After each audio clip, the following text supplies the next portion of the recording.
Assalamualaikum warahmatullahi wabarakatuh. A'udzu billahi minasyaitonir rajim. Bismillahirrahmanirrahim. Alhamdulillahil qail bala man aslama wajhahu lillah wa huwa muhsinun falahu ajruhu inda rabbih wala khaufun 'alaihim wala hum yahzanun. Asyhadu an la ilaha illallah wahdahu la syarika lah wa asyhadu anna Muhammadan abduhu wa rasuluh. Allahumma shalli ala sayyidina Muhammadin nuril anwar wa ala alihi al-azhar wa ashabil akhyar wa sallim tasliman katsira. Allahumma nawwir qulubana bi nuri hidayatika kama nawwartal arda bi nuri syamsika abadan abada bi rahmatika ya arhamar rahimin. Tuan-tuan dan puan-puan yang dirahmati Allah sekalian, insya-Allah kuliah kita pada malam ini saya akan bacakan satu hikmah daripada kitab Hikam Ibnu Athilah, kitab yang sudah berusia lebih 700 tahun. Pengarangnya Ibnu Athilah Skandari, wafat pada tahun 709 Hijrah. Kitab ini mengandungi 263 hikmah. Jadi antara hikmah yang ringkas hanya mengandung 5 perkataan, saya akan bacakan pada kuliah ini. Ibnu Athilah menyebutkan, man asraqat bidayatuhu asraqat nihayatuhu. Maksudnya, sesiapa di antara orang mukmin yang permulaan jalannya kepada Allah terang benderang pada zahir dan batin, maka akhir perjalanannya juga akan terang benderang sampai kepada Allah Subhanahu wa taala yang sebenar.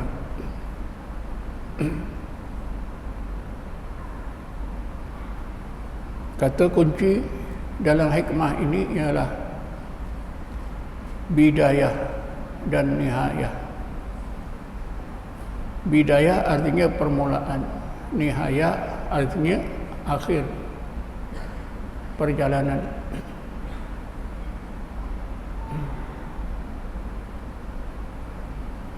Kita dah maklum, setiap bayi yang dilahirkan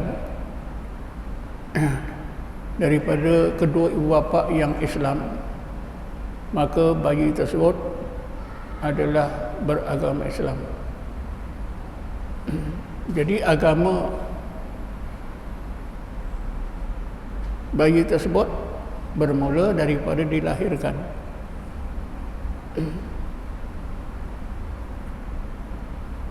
Tetapi kenapa Ibnu Athilah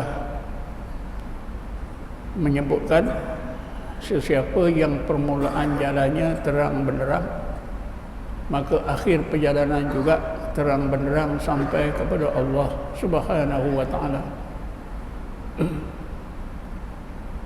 Sebenarnya tuan-tuan, permulaan jalan kita kepada Allah itu ada permulaan biasa, ada permulaan yang khusus, permulaan yang sebenar, permulaan hakikat perjalanan sebenar.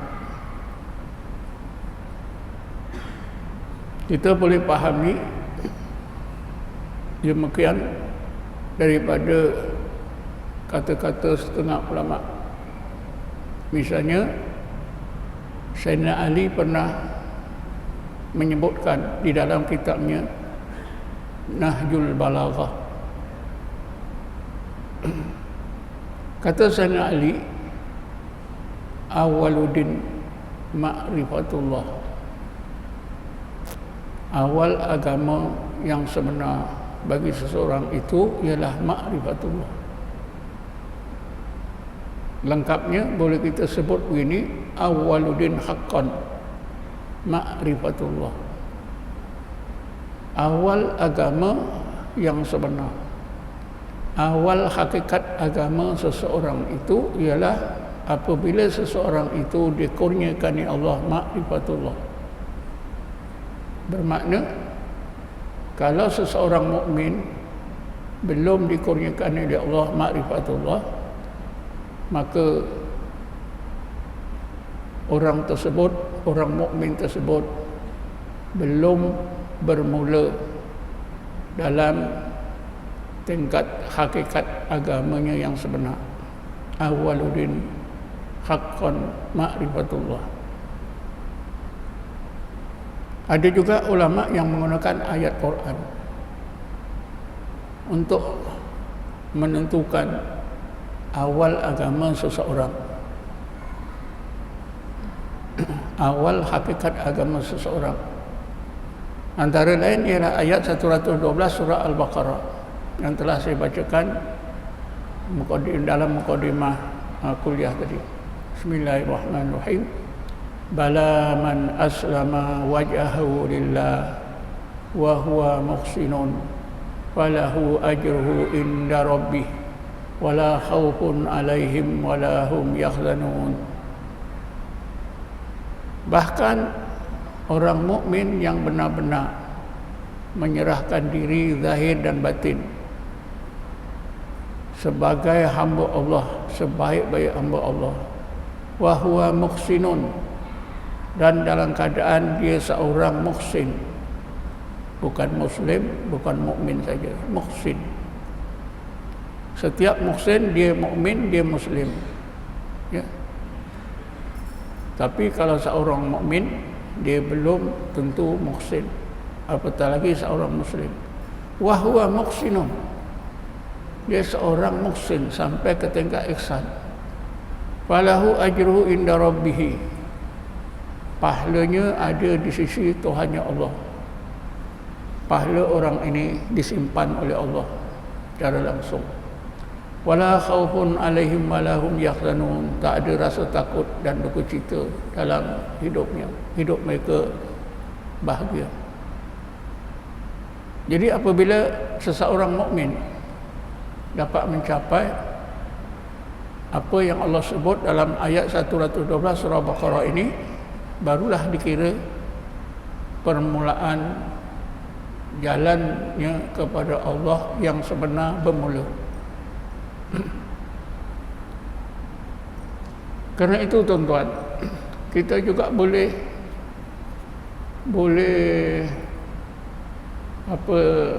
sebutkan permulaan jalan agama seseorang mukmin itu ialah apabila orang mukmin itu dapat mencapai derajat ihsan.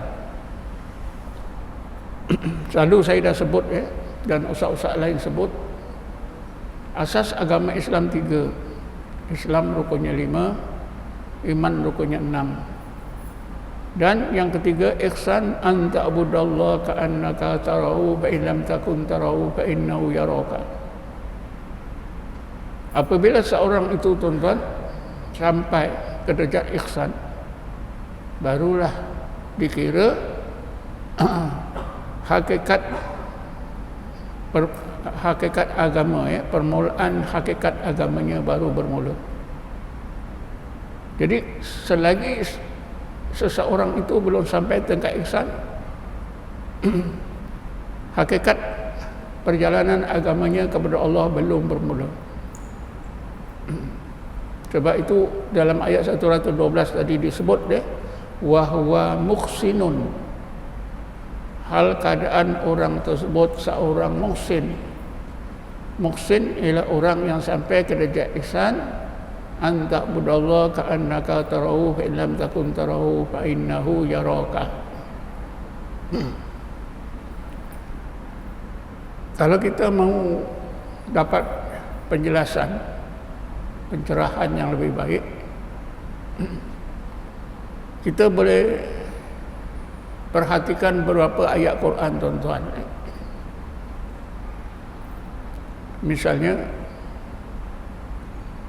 Allah SWT berfirman, Bismillahirrahmanirrahim, innamal mu'minuna alladhina idza dzukirallahu wajilat qulubuhum wa idza tuliyat 'alaihim ayatuhu zadatuhum imana wa 'ala rabbihim yatawakkalun alladzina yuqimuna as-salata wa mimma razaqnahum yunfikun ulaika humul mu'minuna haqqan.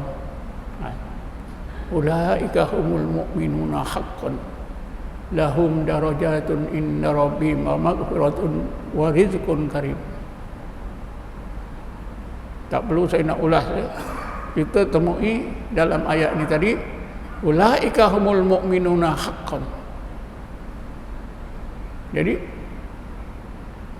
orang mukmin yang bila mendengar saja kalimah Allah disebut, dia takut menggeletar.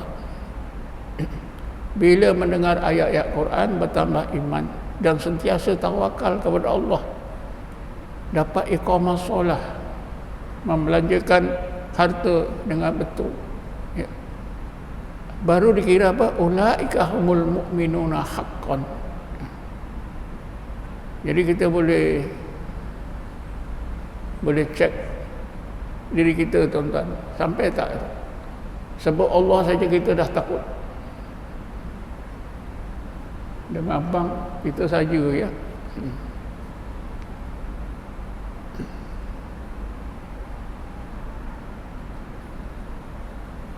Kita tengok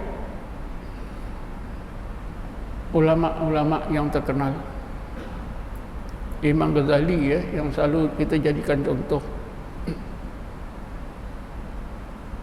Imam Ghazali ini pakar dalam banyak bidang ilmu, terutamanya ilmu tauhid dan ilmu fiqh dalam mazhab Syafi'i. Falsafah pun beliau mahir. Tetapi Imam Ghazali rasa agamanya belum bermula lagi. Sebab itulah beliau cari guru. Akhirnya jumpalah guru. Gurunya perintah dia, letak jawatan, jual semua harta, pindah daripada Baghdad. Akhirnya Imam Ghazali pilih kota Damsyik. Di sana beliau duduk 10 tahun. Balik daripada Damsyik pergi ke Baghdad 1 tahun. Barulah Imam Ghazali berasa agamanya baru bermula. Ramai ulama-ulama besar, tuan-tuan, mempunyai sejarah perjalanan agamanya seperti Imam Ghazali. Di Mesir ada seorang ulama yang terkenal. Di zamannya digelarkan dengan gelaran Sultanul Ulama. Siapa dia? Syekh Izzuddin Ibnu Abdul Salam. Dia seorang ahli fiqh dalam mazhab Syafi'i. Meninggal dunia tahun 660 Hijrah, 660 Hijrah. Beliau pun merasakan permulaan jalan agamanya belum bermula. Lalu beliau belajar daripada gurunya yang bernama Syekh Abu Hasan As-Sazili yang meninggal dunia tahun 656 Hijrah. Barulah Syekh Izzuddin Ibnu Abdul Salam ni dia merasa, ya, agamanya baru bermula. Kenapa? Baru sampai ke tingkat ihsan. Di India, tuan-tuan, seorang ulama yang terkenal yang dianggap sebagai mujaddid abad 11 Hijrah. Apa dia? Syekh Ahmad Sirhindi, Mujaddid Al-Husani. Meninggal dunia sekitar tahun 1042 Hijrah. Beliau seorang ulama besar. Dalam perjalanan dari kampungnya nak pergi haji, bila dia sampai ke kota Delhi, dia terdengar ada seorang guru yang hebat datang daripada Uzbekistan. Lalu beliau tangguhkan haji, singgah ke pengajian Syekh Muhammad Baqi Billah. Akhirnya Muhammad Baqi Billah meninggal dunia, beliau mengambil tempat. Jadi seorang ulama yang hebat. Kerana Syekh Ahmad Sirhindi ni tuan-tuan hidup di zaman pemerintahan Maharaja Mongol Akbar. Maharaja Akbar ni tuan-tuan, dia cipta agama baru yang dikenali dengan agama Dinul Ilahi. 3 agama dicantumkan jadi satu. Asasnya agama Islam, di bawahnya agama Hindu dan agama Kristian. Tujuannya apa? Untuk mengukuhkan kepentingan politik dan pemerintahannya. Siapa yang menentang? Tak ada ulama yang berani menentang. Inilah Syekh Ahmad Sirhindi ini, tentang. Sehingga akhirnya beliau ditangkap, di penjara 2 tahun. Apabila Maharaja Akbar ini meninggal dunia, anaknya mengambil tempat, barulah Ahmad Sirhindi ini dibebaskan dan beliau dilantik sebagai ketua pentadbir kerajaan Mogol di zaman itu. Dan sampai sekarang tuan-tuan, ajaran Ahmad Sirhindi itu terkenal dengan Tarekat Naqsabandiyah Mujaddidiyah. Tarekat Naqsabandiyah Mujaddidiyah terkenal di India, di Pakistan, di Afghanistan.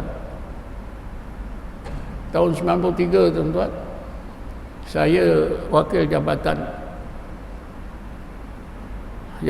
saya Universiti Maya Pengajian Islam ni, pergi ke mana? Ke Tripoli, menghadiri Kongres Tasawuf di Tripoli. Dalam kongres ini tuan-tuan, saya jumpa bekas Presiden Afghanistan yang sudah disingkirkan, Sibghatullah Mujaddidi. Sibghatullah Mujaddidi ini bekas Presiden Afghanistan yang telah disingkirkan. Dia ada hadir, dia cerita panjang lebar. Dia kata ajaran Ahmad Sirhindi, ya, Tarekat Mujaddidiyah, boleh dikatakan diamalkan oleh ramai penduduk Afghanistan. Tuan-tuan dan puan sekalian, itulah ya, ramai ulama-ulama yang menyedari mereka belum lagi bermula perjalanannya kepada Allah Subhanahu Wa Taala. Kita tengok Nabi Musa, tuan-tuan. Nabi Musa dikurniakan Allah permulaan jalan yang terang benderang. Dengan cara apa? Dengan cara mesti Nabi Musa alaihissalam tinggalkan Bani Israel, uzlah, dan pergi khalwat di Bukit Tursina selama 40 hari 40 malam. Bismillahirrahmanirrahim. Wa wa'adna Musa salasina lailatan wa atmamnaha bi asrin fatamma miqatu rabbih arba'ina lailah. Kami janjikan kepada Musa alaihissalam bahawa kami akan kurniakan kepadanya kitab Taurat, tapi sebelum itu Musa alaihissalam mestilah pergi meninggalkan Bani Israel, pergi ke Bukit Tursina selama 30 hari 30 malam. Kemudian kami tambahkan lagi dengan 10 hari 10 malam. Genaplah masa yang Tuhannya Allah tetapkan selama 40 hari 40 malam. Bila dah habis 40 hari 40 malam ni lah tuan-tuan, Nabi Musa dikurniakan Allah permulaan agama. Disebut dalam ayat 143 surah Al-A'raf. Bismillahirrahmanirrahim. Falamma jaa Musa limiqatina wa kallamahu rabbuhu qala rabbi arini anzur ilaik qala lan tarani walakin dur ilal jabali fa in istaqarra makanahu fasawfa tarani falamma tajalla rabbuhu lil jabali ja'alahu dakka wa kharra Musa sa'iqa Falamma afaqa qala subhanaka tubtu ilaika wa ana awwalul mu'minin. Maka apabila sudah genap 40 hari 40 malam, masa yang ditetapkan oleh Tuhannya Allah,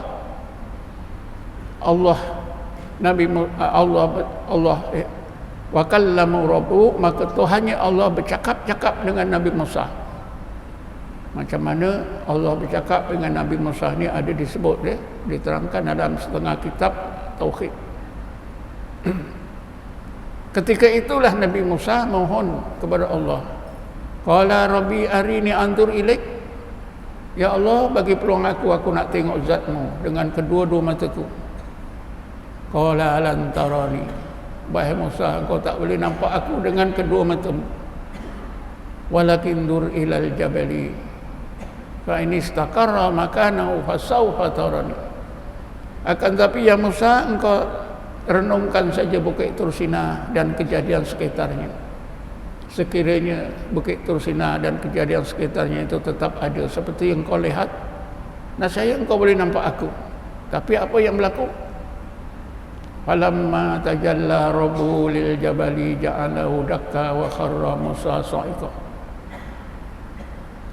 Maka Allah Subhanahu wa taala zahirkan, tunjukkan dalam pandangan hati Nabi Musa tanda-tanda kewujudan zat Allah yang maha suci, yang laisa kamitslihi syai'un, yang tidak ada sesuatu serupa dengan zatnya. Menjadikan Bukit Tursina itu lenyap, hilang. Kejadian sekitarnya pun tak ada. Ini maksudnya Allah hilangkan pandangan Nabi Musa. Bukit Tursina tetap ada sampai sekarang. Ya.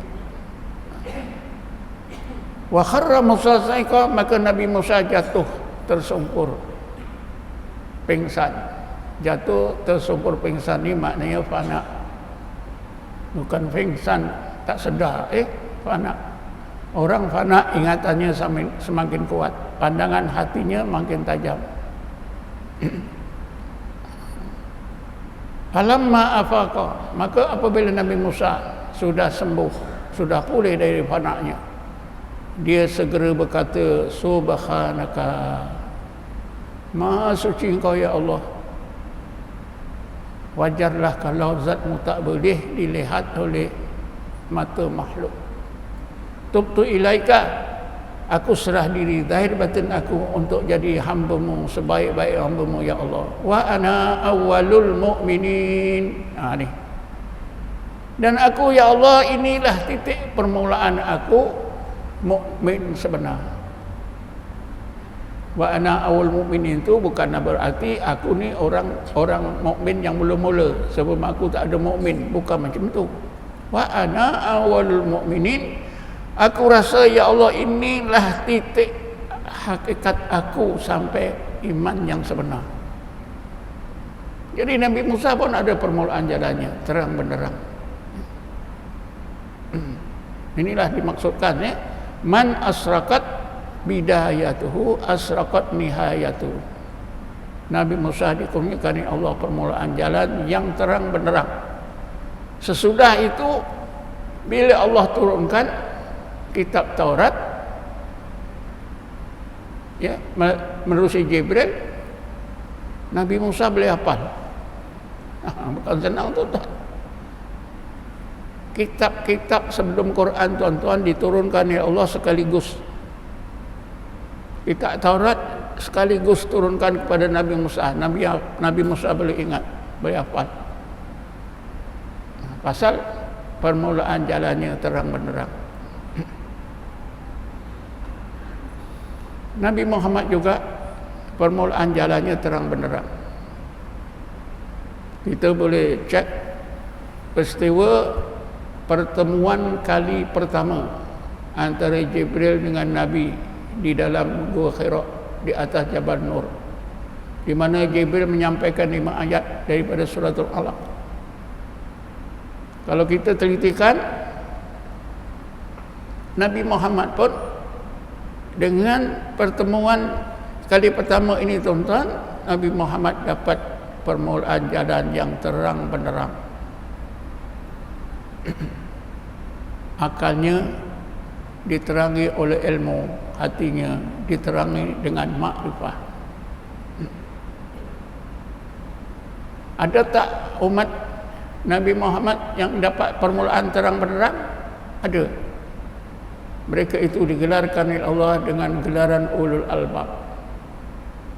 Dan ceritanya ada disebut oleh Allah dalam surah Al-Imran ayat 190 dan 191. Bismillahirrahmanirrahim. Inna fi khalqis samawati wal ard wa ikhtilafil laili wan nahar la ayatin li ulil albab alladzina yadhkuruna Allaha qiyaman wa qu'udan wa ala junubihim wa yatafakkaruna fi khalqis samawati wal ard Rabbana ma khalaqta hadza batila subhanaka faqina adzaban nar. Sesungguhnya di dalam kejadian-kejadian yang terletak di langit dan di dalam kejadian-kejadian yang tak di bumi dan di dalam peredaran masa malam dan siang terdapat tanda-tanda kewujudan Allah, keagungan Allah, kesempurnaan Allah yang dapat disaksikan oleh pandangan mata hati, pandangan roh ulul albab. Ini gulungan ulul albab, tuan-tuan. Permulaan jalan mereka, Allah bukakan berbagai hijab yang melindungi pandangan hati, pandangan roh. Pandangan hati, pandangan roh mereka nampak rahsia-rahsia Allah yang tersirat dalam semua kejadian yang berada di alam malakut. Ya. Mereka itulah orang-orang yang sentiasa berzikrullah dalam apa juga keadaan mereka, berdiri ke duduk, berbaring, sambil mereka zikir, mereka tafakkur terhadap ayat Allah. Hujung ayat ini Allah sebutkan, Rabbana ma khalaqta hadza batila subhanaka faqina azaban nar. Mereka juga dikurniakan Allah ma'rifatullah seperti Nabi Musa. Inilah yang dimaksudkan oleh Sayyidina Ali, awwaluddin haqqan ma'rifatullah. Tuan-tuan dan puan sekalian, kita juga boleh lihat permulaan agama yang sebenar itu menerusi dalil kita mengenal Allah. Kita ni tuan-tuan mengenal Allah menerusi ilmu tauhid. Dan di dalam kitab tauhid kita diperkenalkan dua dalil saja, yaitu dalil nakli, dalil yang sunting di ayat-ayat Quran, hadis-hadis Nabi, hadis kursi, dan satu lagi dalil akli, dalil logik akal. Ini kita dah tahu, tak lupa. Sebenarnya tuan-tuan ada satu lagi dalil, yaitu dalil yang dimusyahadahkan oleh pandangan hati atau pandangan ruh, ayatun masyhudah. Yang ini kita tak temui dalam pelajaran tauhid. Jadi apabila seseorang itu dapat mengenal Allah menerusi dua dalil, nakli dan akli, kemudian ditambahkan lagi satu oleh Allah, dalil yang dimusyahadahkan oleh roh atau pandangan hati, ayatun masyhudah. Ketika itulah orang tersebut dikurniakan oleh Allah ma'rifatullah. Ketika itulah dikatakan permulaan jalannya yang terang benderang. Kita iman syahadah kita tahu, syahadah kita tahu, tapi musyahadah kita tak tahu. Pasal kita tak didedahkan, tidak dapat pendedahan dalam kitab-kitab tauhid. Tapi bila kita belajar ilmu tauhid, ilmu tasawuf, insya-Allah dalam tasawuf kita dihidangkan lagi satu, diberi lagi satu dalil, yaitu ayatun masyhudah, iman musyahadah. Musyahadah pun kita tak tahu. Baik ya. Definisi musyahadah. Apa itu musyahadah? Ya. Al-musyahadatu hiya ru'yatul ayatil haqqi bil basirati min ghairi subhatin ka'annahu ra'ahu bil aini. Musyahadah itu ialah melihat dalil-dalil, tanda-tanda kewujudan Allah, keagungan Allah, kesamaan Allah dengan pandangan mata hati atau pandangan roh, dengan terang, dengan jelas tanpa ragu, seolah-olah orang itu melihatnya dengan mata kepala. Yang ini kita tak dapat. Jadi sekiranya kita dapat dalil yang ketiga, iman kita ditingkatkan oleh Allah ke tingkat musyahadah, itulah permulaan agama kita yang terang benderang.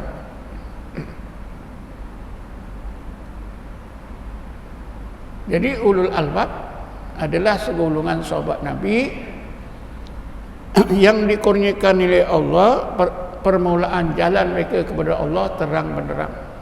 Ya. Tuan-tuan dan puan-puan sekalian,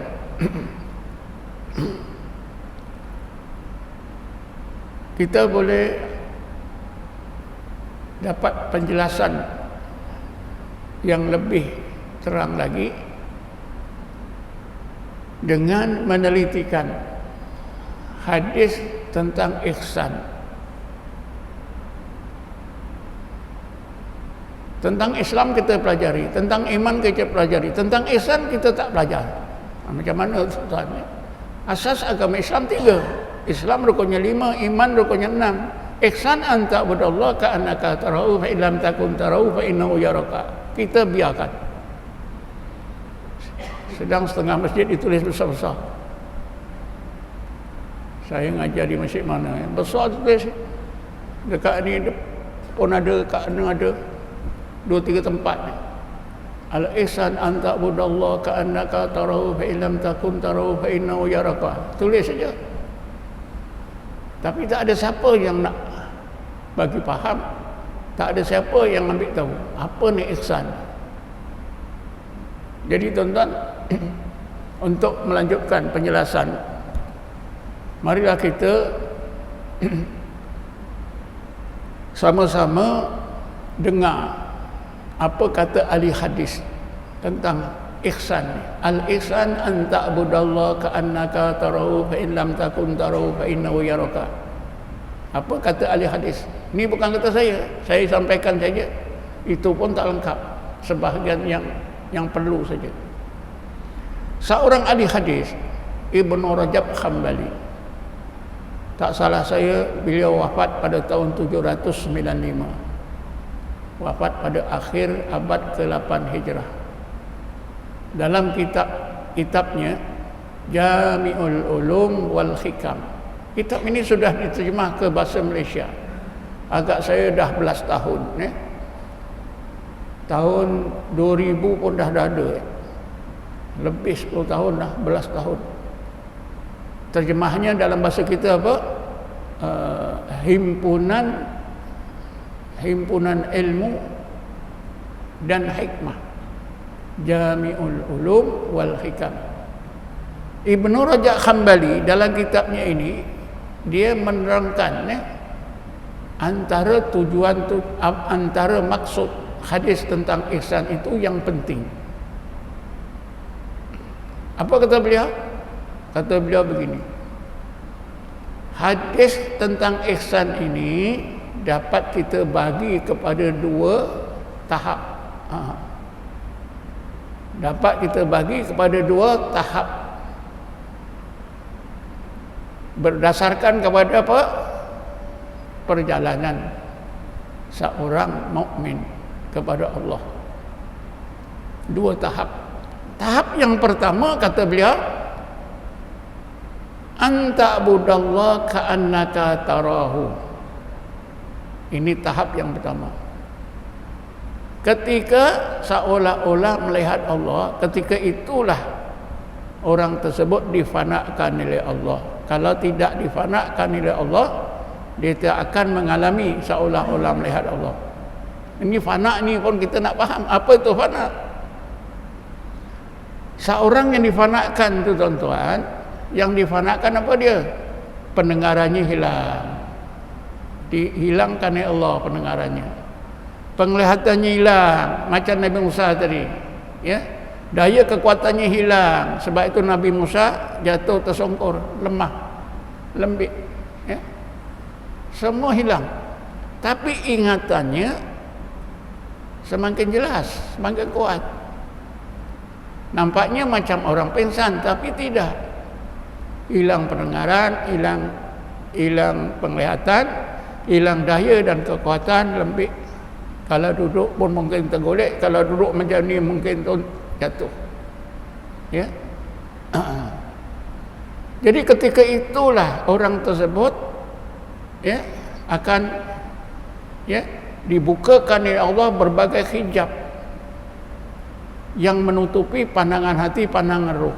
Bila hijab-hijab yang menutupi pandangan hati, pandangan roh dibuka oleh Allah, pandangan mata hati, pandangan roh dapat digunakan untuk melihat rahsia Allah yang tersirat dalam semua kejadian. Inilah yang disebut inna fi khalqis samawati wal ardi wa ikhtilafil laili wan nahar la ayatil liulil albab. Ketika itulah orang tersebut akan merasa wujudnya Allah. Sebab itu Rasulullah kata seolah-olah melihatnya.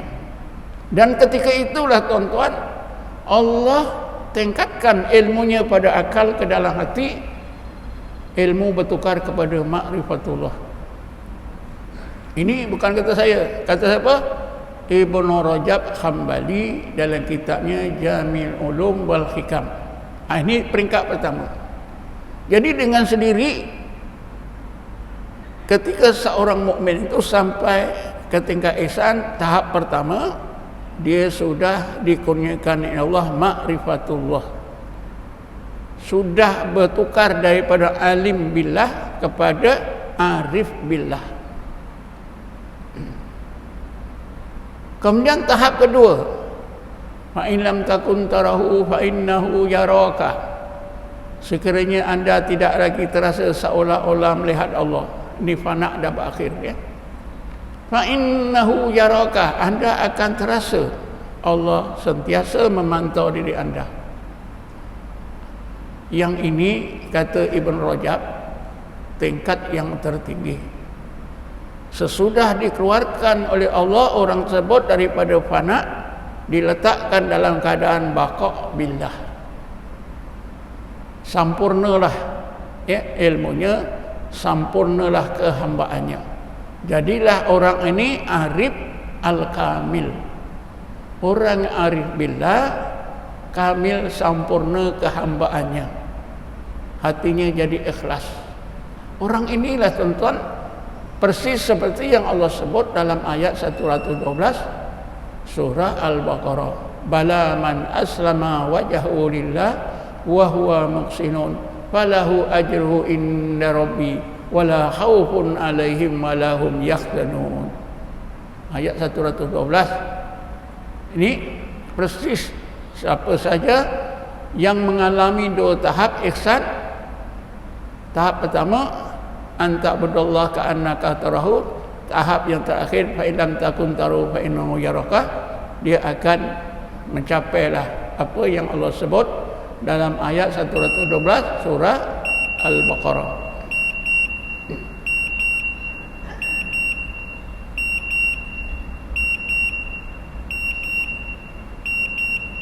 Jadi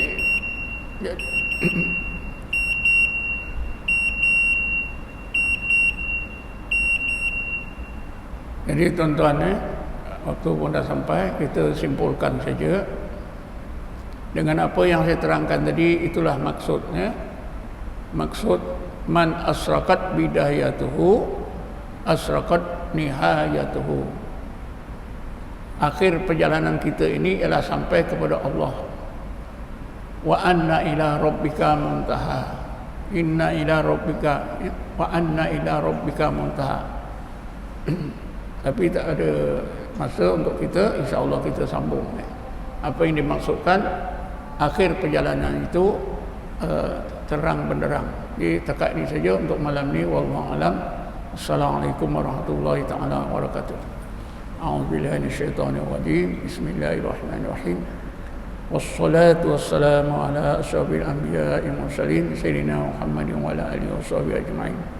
Allahumma ighfir lana warhamna wa li abaina li ummahatina li ikhwanina li akhwatina wa li muallimina li masyayikhina wa li muslimina muslimat wal mu'minina wal mu'minat al ahya'i minhum wal amwat bi rahmatika ya arhamar rahimin.